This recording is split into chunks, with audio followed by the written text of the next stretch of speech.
Maintenant, sur cette date très importante, celle de 753 avant Jésus-Christ. Fondation de Rome, fondation que nous allons devoir interroger. On va quand même noter cette date sur la frise qui s'affiche, la voici.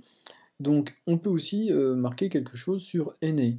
Alors, Énée, par contre là on n'a aucune date. Les auteurs anciens ne nous donnent pas un élément nous permettant de situer dans le passé les aventures d'Énée. On sait simplement que ça a eu lieu après la guerre de Troie, et la guerre de Troie, il y a forte chance, on le sait, que ça soit uniquement un récit mythique qui nous a été livré par Homère. Donc, on note simplement que les Romains disent que Énée est l'ancêtre de leur héros, l'ancêtre troyen de Romulus, qui arrive dans le Latium. Au passage, on remarque que les Romains s'inspirent de la culture grecque, qu'ils la connaissent, ils en étaient de grands admirateurs. Alors maintenant, Romulus. Romulus, on a une date. 753 avant Jésus-Christ, date de la fondation de Rome. Donc cette date, il faudra qu'on l'interroge, qu'on se demande si c'est une date sûre. On va le voir tout de suite avec le dernier exercice. La date des sources pose un problème. Alors les sources, c'est les documents que nous avons étudiés ensemble. Le document de Virgile, le document de Tite-Live, leurs textes. Ces textes, ils datent du 1er siècle avant Jésus-Christ. Donc ce sont des textes qui ont été écrits 700 ans avant le 8e siècle pour Romulus, et on ne sait pas combien de temps avant, soi-disant, aventure d'Énée.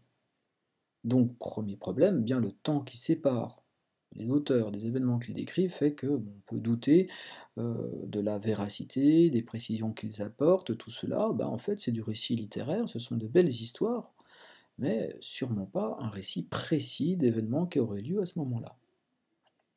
Donc, première chose à noter, Virgile et Tite-Live racontent des histoires très anciennes sur lesquelles ils n'ont aucune information directe. C'est comme si je vous demandais à vous de raconter ce qui s'était passé il y a 700 ans. C'est exactement ce que font Virgile et Tite-Live, ils nous racontent ce qui s'est passé 700 ans avant eux. En fait, ils ne font que raconter des histoires qu'on leur a racontées aussi. Alors maintenant, deuxième problème, ces récits sont des récits légendaires. Énée nous vient de la guerre de Troie, comme nous avons étudié, on sait bien que cette guerre de Troie, c'est un magnifique récit composé par Homère au 8e siècle avant Jésus-Christ, certes, mais qui n'a rien d'historique. La guerre de Troie est une belle légende. Romulus.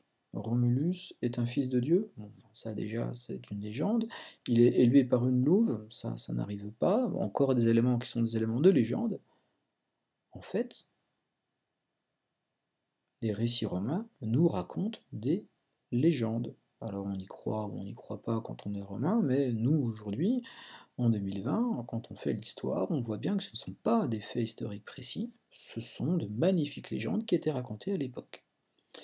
Alors, je vais quand même vous demander de retenir cette date légendaire, c'est pas la première que je vous demande de retenir comme ça, la date des premiers Jeux Olympiques, je vous avais dit que c'était une date qui était fausse, mais c'est une date importante pour les Romains. Donc il faudra, dans une deuxième partie, ça sera la prochaine séance, qu'on explique comment, comment la ville de Rome est née, comment s'est créée une civilisation romaine, et peut-être qu'il faudra faire appel à d'autres outils et à d'autres indices que les textes que nous ont livrés les anciens, à savoir les textes de Virgile ou de Tite-Live. Voilà, c'est tout pour aujourd'hui.